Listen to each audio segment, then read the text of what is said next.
Hey, what's up, y'all? So I want to do a little bit of a car chit chat, business therapy on my way to go get a massage. Okay.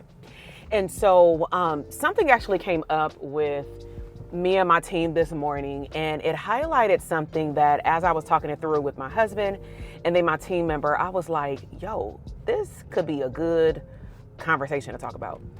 So every year for the last 2 years, we've made a big deal out of Mental Health Awareness Month. It is typically our time of the year where we highlight the mental health providers that are really in our community, and we bring people on like my podcast. And so this worked out really well. Last year was the first year we did it via like a live stream, no pre-recorded, live, just having a conversation. And it worked out swell. And so me and my team thought it would be a good idea to do it again, but instead of just opening it up to the public, we would actually do it for our clientele. So my team member sent a message today because Friday, March 29th or something like that, today's the 31st. So my team member had hit me up and said, hey, something happened with our new email marketing system that we're using where somehow some people who are not in our coaching programs actually got access to the application, right? And I was like, all right, then when I looked, it was a handful of people that had gotten access to the podcast, but it was still cool for us to look at who had put their bid in to showcase what they've accomplished in their mental health business. So when I was talking to my husband about it this morning, because he had saw the message first from my team member, I was like, okay, I don't be freaking out when it's something simple like that. Like I'm going to preserve my energy, right? And I'm like, hey, a mistake could happen. And so as I was talking it out with my husband, he had a great idea, which was what would happen if we went through all, of course, of the applications to be featured on our May series. And then those who were not featured in May, could they be featured in another way? And I'm all for that. And so I'm like, tell me more of what you're thinking. And he proceeds to talk about like potentially even doing what I've been wanting to do for a long time, which is like kind of like a lottery of coaching on demand. And as he was talking, I have a photographic memory in terms of anytime something happens that feels familiar. I don't like to live in the past, but I also don't like to repeat things that have not worked in the past. Especially if it's something that we tried over and over again. So after he gave me his idea, I'm like, all that is great. And I said, what I'm going to say is not negating what you're talking about, because I never want, like, even my husband being part of our team, I don't want them to ever feel like their input is not going to make it to the table. But sometimes I want to have a talking conversation around, from their perspective, knowing our clientele, how can we position it in a way that would make somebody want to do that? So this is the context. About 6 years ago, I was real big in teaching therapists how to show up on Instagram. This is before Instagram started changing every 5 seconds. And for about 2 years, that's all I did, including having CE workshops for mental health providers on how to show up ethically on social media. Over time, with me just feeling like that information is not timeless, I decided to go more just leaning toward growing your business, building the infrastructure of your business. With that, we used to have a lot of clinicians knocking down my door, whether it be on the pre-recorded audio podcast, and then these therapists would get a copy of like a Loom video that I was doing, but only the people who heard the podcast would hear the audio version. Ultimately, people were like asking for technically free coaching in a way, right? Where they present one question, it has to be super specific. And I help them, get clarity around what direction they want to go. However, I noticed that a shift started to happen, at least with the clinicians that came across my desk per se, around the end of 2022, where I don't know if it was something that was happening in the times, or maybe I just hadn't met clearly like all therapists around the globe, right? And I started to realize that there was a pattern that is still current to today, which is the therapists that I've met either in our programs or, at events, have no problem talking about their resume. And that's one thing that we promote is like, build up your brand resume. And I want you to sound as fire as you are. Like, tell people who you are. Get out of your own way. Brag on yourself, which I know as a therapist, we've learned how to be so freaking humbling that we don't even know how to brag on ourselves. And I had to learn it too. And I'm still having a hard time doing it, And so that's one of the things that I pride myself on is like, give yourself credit where credit is due. Come on. On the other hand, I also have people telling me they're stuck with various streams of income. And what I mean by stuck, I don't even like that word, is like they, if they say stuck, I'll say, give me specifics. Like, where at in the process of the launching your service-based business or private practice or digital product are you stuck? And is it stuck, or are you unclear, or are you indecisive? You don't want to make a decision. Like, are you scared? What is it? Because it's not like you are stuck for another reason. And so I find that within even our community, when they've already invested in me to be their coach and they want me to help them market, and I'm like, okay, show your work. Not everybody's like this, but I find that when it is something that is public, meaning inside of our community on Zoom calls when we have them, or even on a live stream, but of course they have to volunteer for that, I noticed that it's like crickets, like they don't want to do it. So going back to why I'm bringing this up is my husband was saying, like, do you not think that that's a good idea? And I'm like, oh, it is. But I need to figure out a creative way to position what I would like to do in a way where they won't feel scared. So y'all help me out in the comment box. Like, let me know, what is it? Because here are my assumptions.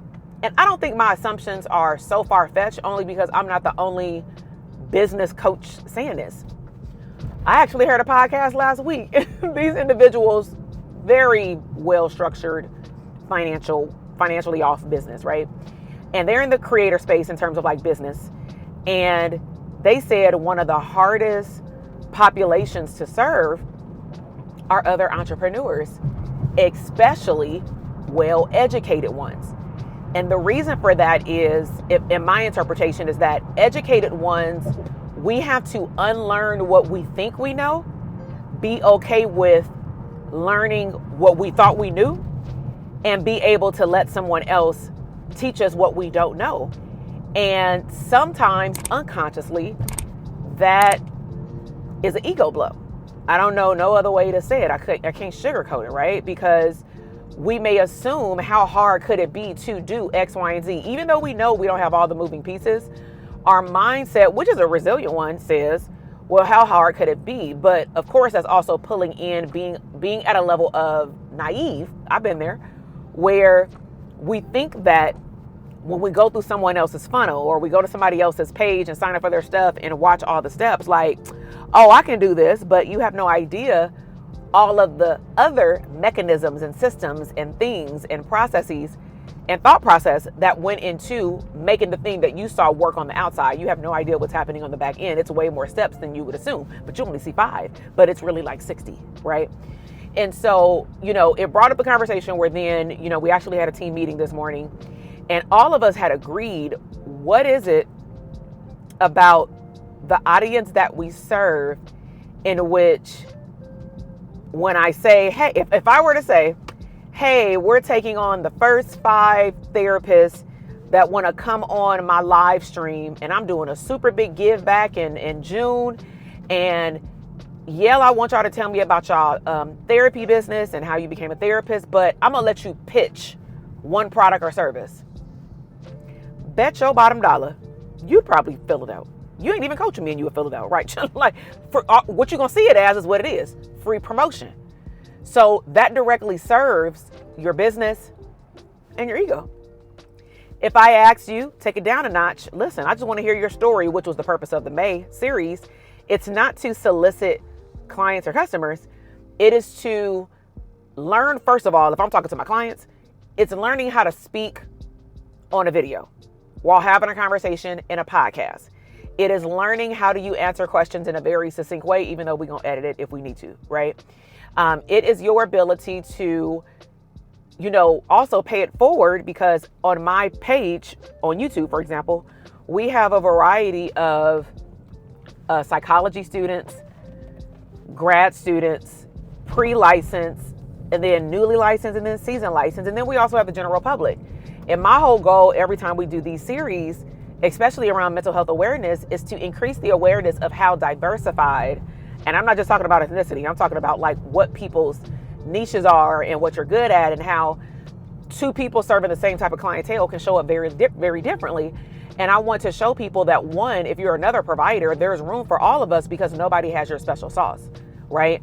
But I just find it fascinating that unless it's like a quid pro quo, right? It's like either you're not filling it out, or unless you're getting something on the tail end, it's like, I don't know. And then if I want to go again as deep as what my husband had mentioned, which is what I would love to do, the context around that is last year, around this time, if not earlier, before then, a lot of people have been saying, like, you don't do the Instagram stuff no more. Can you audit my page? And I usually was only auditing boot camp winners for our private practice boot camps. So I'm like, bet I can give it to my community. So I posted in like one of our larger communities, that's about 400 therapists in there. And I said, hey, they know I like to double dip. Y'all know what it is.